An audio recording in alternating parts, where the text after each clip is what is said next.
Good evening. It's me, Reverend Alicia Leslie, with our book study on Rise of the False Gods. I'm so happy that you are coming along with this study. I'm really enjoying the input that I'm getting, the questions, the comments, and I do hope that you feel free to keep on doing that. Also, you can, when you watch this on YouTube, you can subscribe to make sure you never miss a single video. So, today we are talking about if they're false gods, where do they get their power? Last time we talked about, who or what are false gods. We talked about them being states of consciousness and not real beings. But yet, if we allow our thoughts to follow along their vein, we can get in trouble. False gods have wreaked havoc in our world for probably since the beginning of time as we know it. And why haven't we been able to get past that? We're smart, right? You're smart. I'm smart. So why haven't we been able to overcome these false gods? It's cyclic. It goes around and around and around. I really today, with the news and everything, you go like, it does seem like false gods, which is anything contrary to the highest good of all. Anything opposite what God is. So we want to talk I just want to make sure I don't miss anything. Okay. So see, false gods and the Antichrist. I thought I'd skipped a chapter. So, have you heard the term Antichrist? Does it frighten you? Does it make your blood go cold and have fear of something horrible like a monstrous presence? If you do, you're like me. That's the way that I used to be. And because I gave this Antichrist energy more power than I should, granted, the word is terrifying, and the concept that has been built up about Antichrist is definitely terrifying, but we have to keep reminding ourselves there is one presence and one power in the universe and in our lives, God, the good, omnipotent. Omnipotent is all powerful, omniscient is all knowing, omnipresent is everywhere present.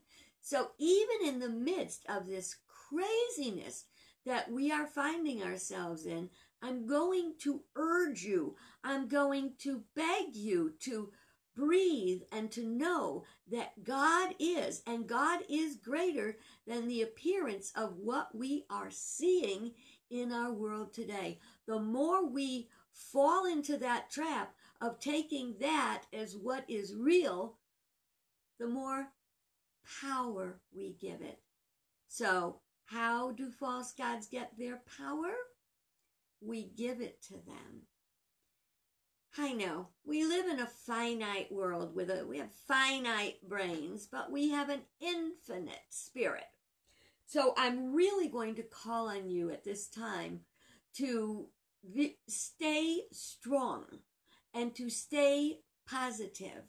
And we have each other to encourage each other when the going gets tough. And the going is probably going to get a lot tougher as we go along.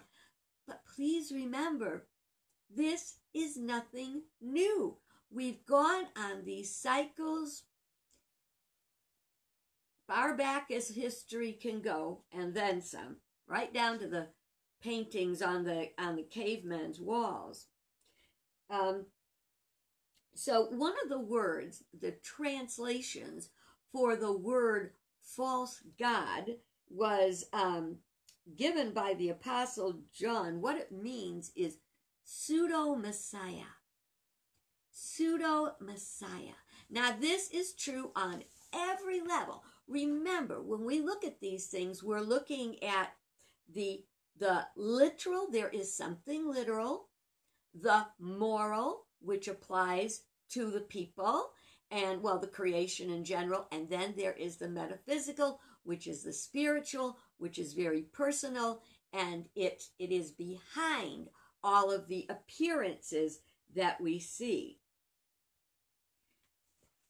How could something be a pseudo-Messiah? Very good question. I'm glad I thought of it. Pseudo is fake. Messiah is Savior. In our lives, we have pain and suffering. And we look for relief. Don't we look for relief? Some people look for relief in drugs or alcohol. Some people look for relief in trying to exercise personal power. Some people try to exercise to find relief in relationships. Others in financial wealth. So a pseudo-Messiah is false God, false sense of security, false Savior. Okay? You know, a lot of people are waiting during this frightening circumstance that we're in right now, politically and with the virus. It is, if you don't get terrified sometimes, I'd have to wonder if you're paying attention, because it does look frightening. Our job is to accept that it's frightening and rise above it, to understand that there is one presence, one power. It's here to teach us, and we got to learn. Guess what? If we don't learn, we're going to do it all again. Do you want to do it all again? I don't want to do it all again. I'm working really hard to do it right the first time so I don't have to go back.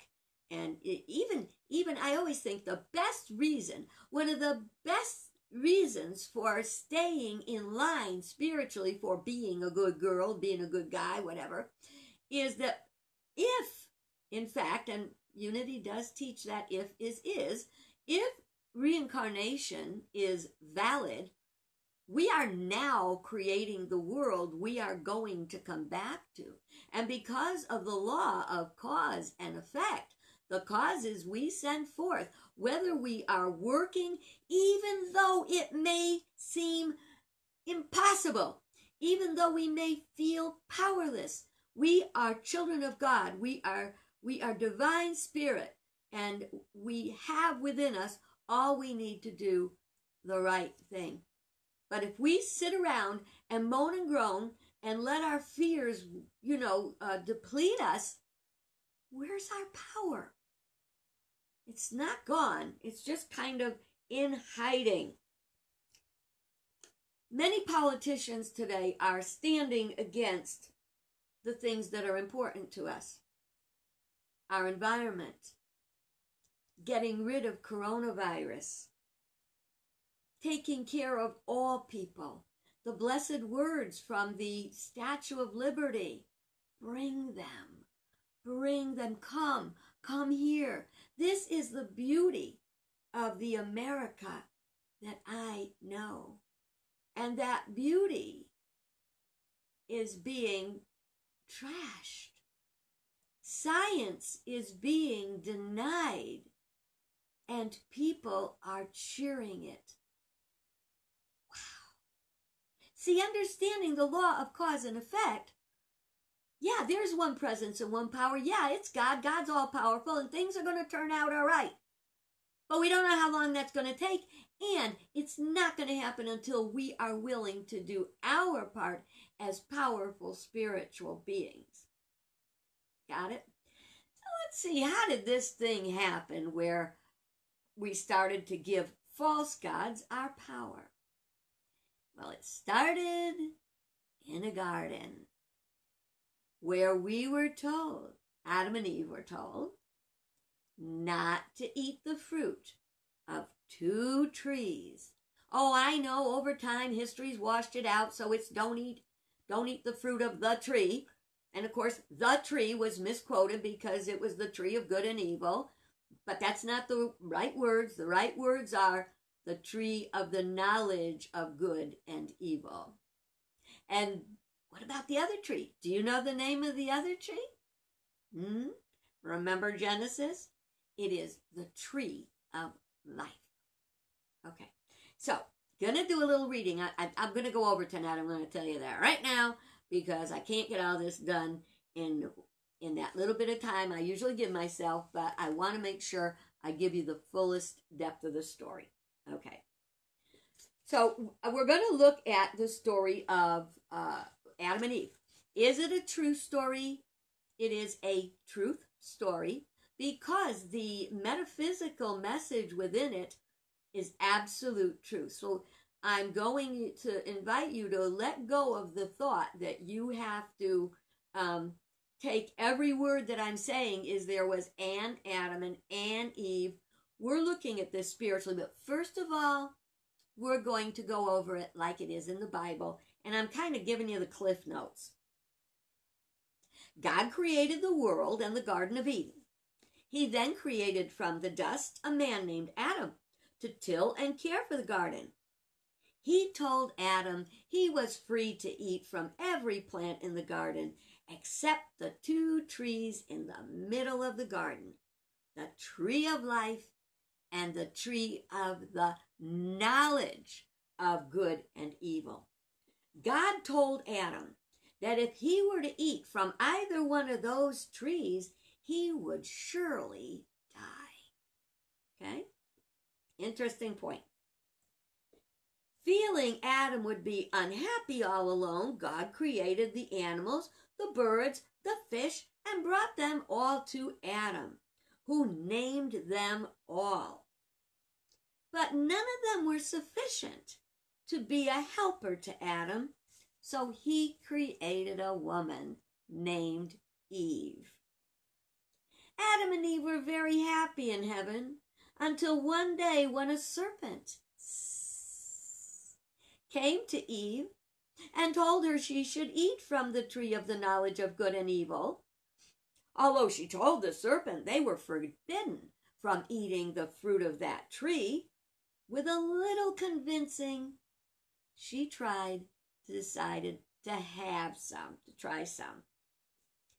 Well, that is that temptation.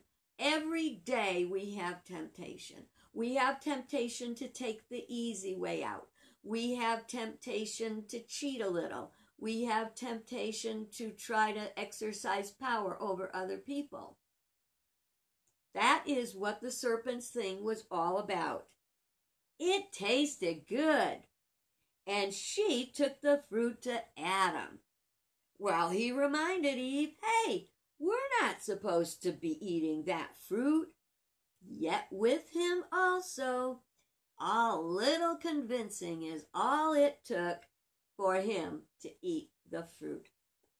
Suddenly, they realized they were naked and sewed fig leaves together to cover themselves. Then they heard God coming through the garden and hid. But God called out to Adam, who knew they were hiding. God called out to Adam, who responded that they were hiding because they were naked. God became very angry and asked them if they had eaten from the forbidden tree. Adam confessed. And then you know what he did? He blamed Eve. And then you know what she did? She blamed the serpent. And so it went. Well, then it says God cursed the serpent and threw Adam and Eve from the garden. He gave them clothing of skins and told them they were on their own, that life would be very difficult and they would have to work very hard to get food. Next, he sent a cherubim and angels that serve God to guide the tree of life with flaming swords to prevent Adam and Eve from getting to the tree of life and living forever.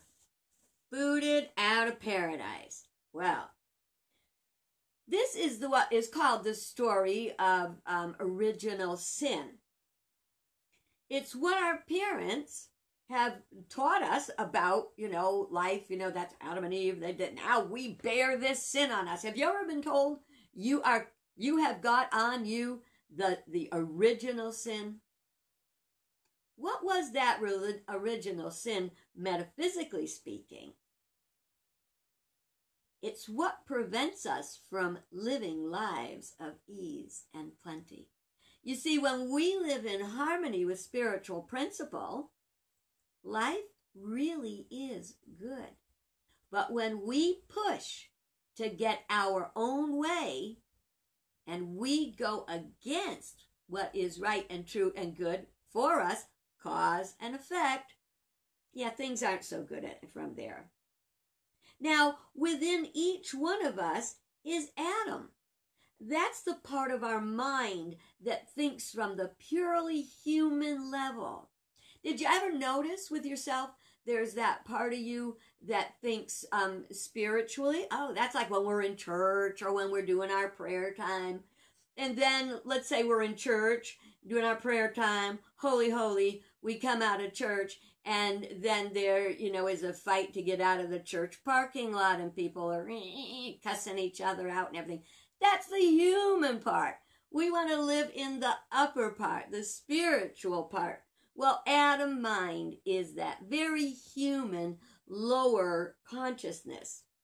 Well, that leaves Eve. Okay. So Eve is the feminine aspect, which we always say that the man represents thinking and the woman represents feeling. Well, in the case of our lower feelings, that is emotion. Remember, the word emotion means energy in motion. This is called the fall of man. Except when they say man in the Bible, they mean men and women. That means mankind.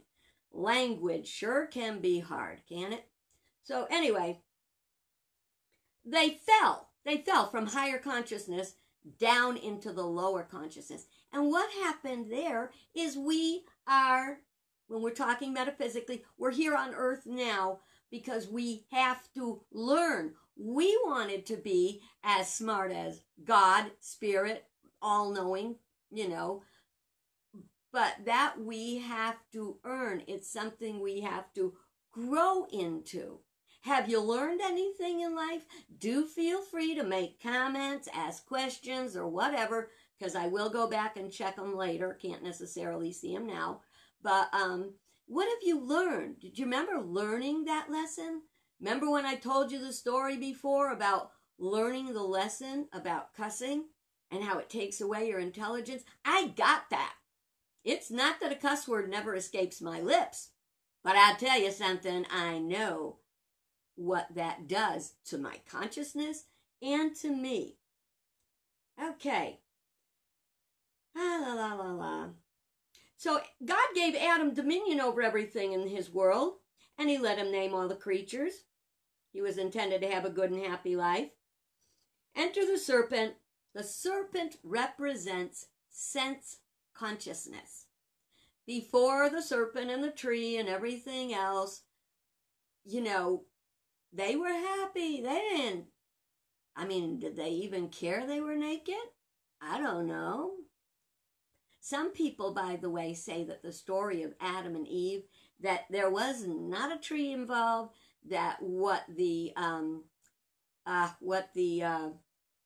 sin, the original sin was that Adam and Eve got jiggy, that they had sex.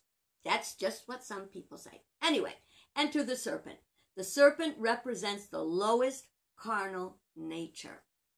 So it's that lowest part of us that is temptation. Were you tempted to anything today? Well, I don't think there's a day go by I'm not tempted to something. Anyway, let's see. So not only did Eve eat the fruit, our emotions gave in and then brought it to Adam. So if Eve represents emotions and Adam represents the thinking process, the last time you were sorry you did something, or you felt you said the wrong thing, or you sinned, however you want to call that, made a mistake, did your emotions precede what you did? See, that's sometimes the coming from the lowest. Remember, you have lower consciousness and higher consciousness. When you're coming from the lower consciousness, you could get caught in that. And it's usually your emotions that get you into things.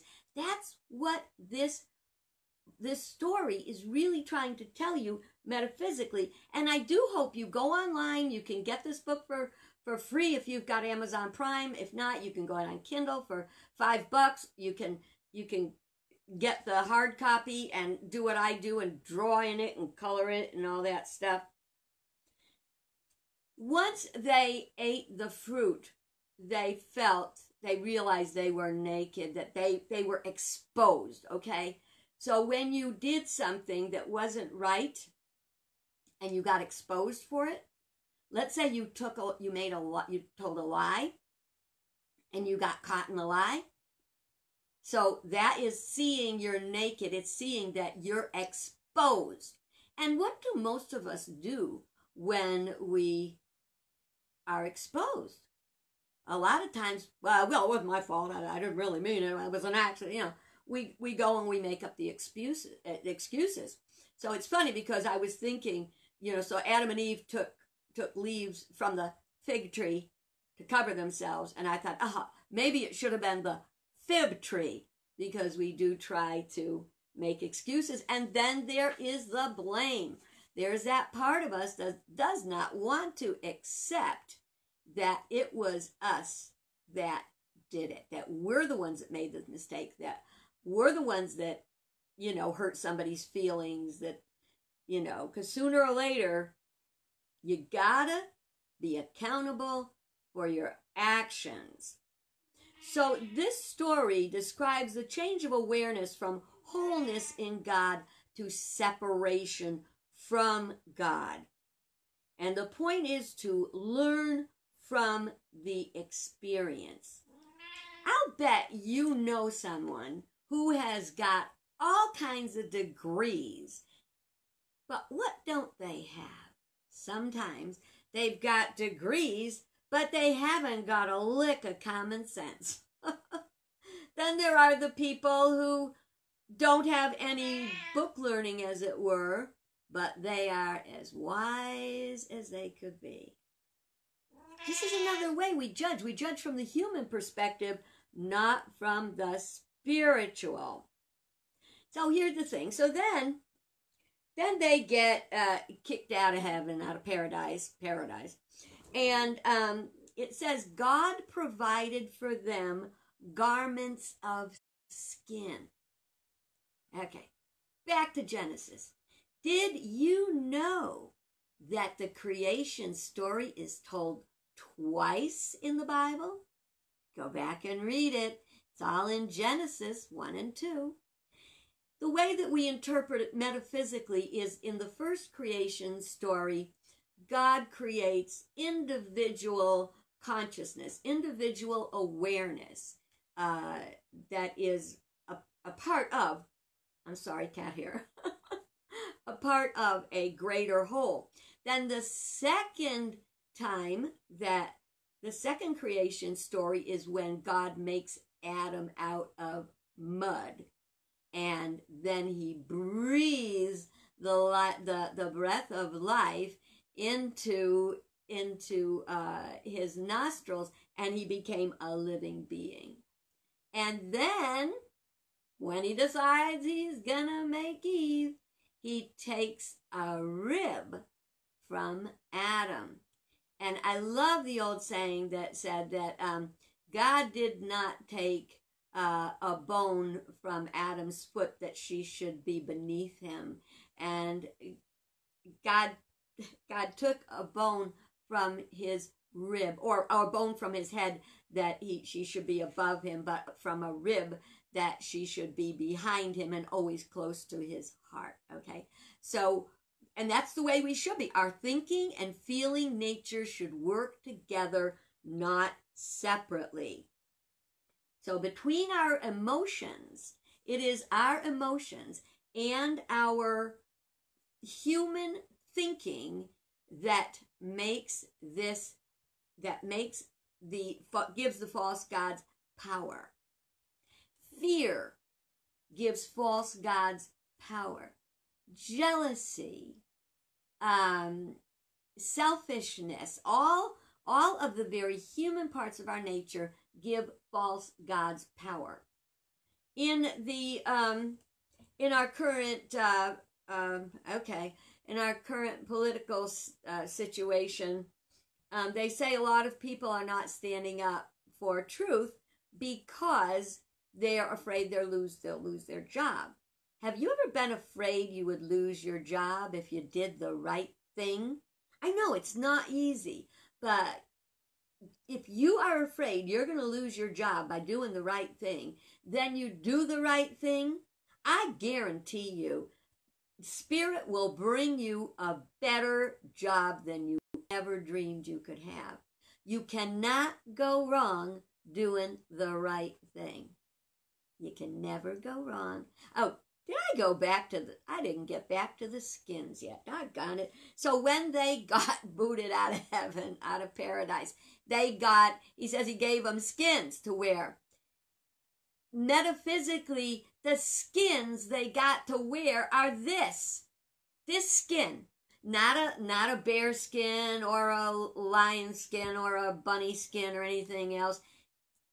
This is our body. It's our fleshly body that we were given to go out into the world and earn our knowledge and earn our wisdom.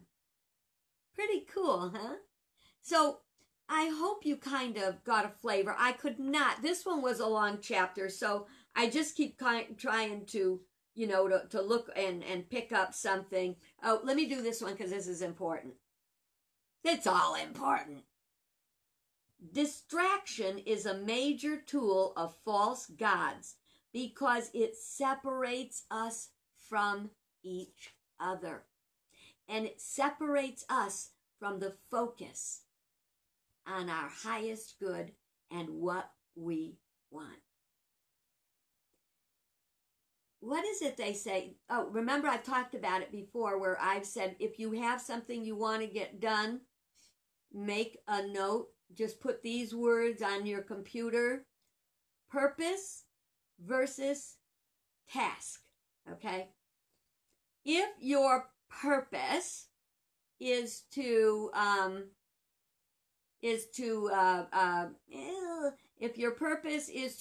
cook a gourmet meal for dinner, okay? That's your purpose.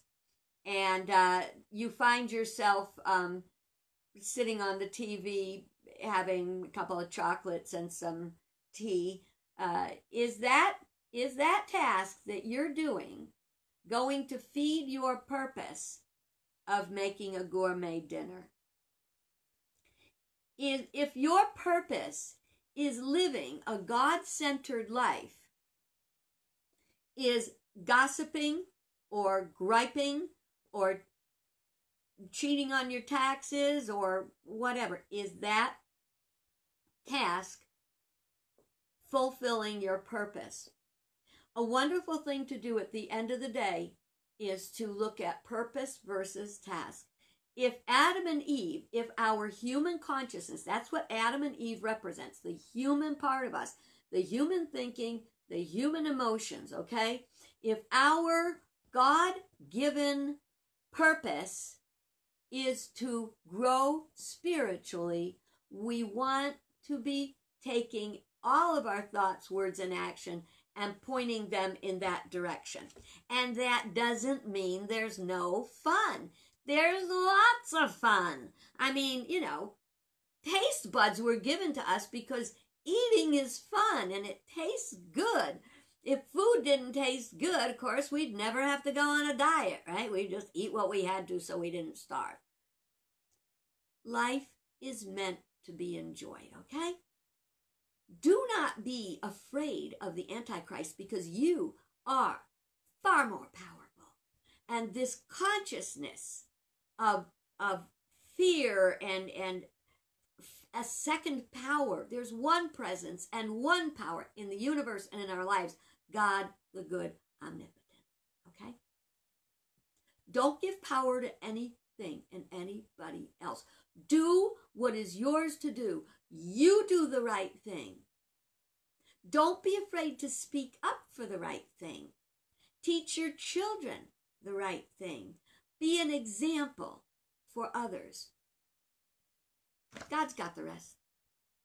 Okay, let's take that power away from those false gods. Want to know what we're going to talk about tomorrow? The hierarchy of false gods. Ooh. And don't forget, I'm saying false gods. It's many. It's not just one thing. There's many kinds of temptations. We'll look at the hierarchy tomorrow. So, thank you for joining me. And it meant so much to me. I hope you got even a little teeny weeny something good out of it. Read the book. Go on Amazon, or anybody wants a book, I'll send you one for free. Just private message me or email me your address, and I'll get it to you. God bless you. Have a great night, and go get those false gods. You actually don't go get them. You take the power away by ignoring them. God bless, and a good night.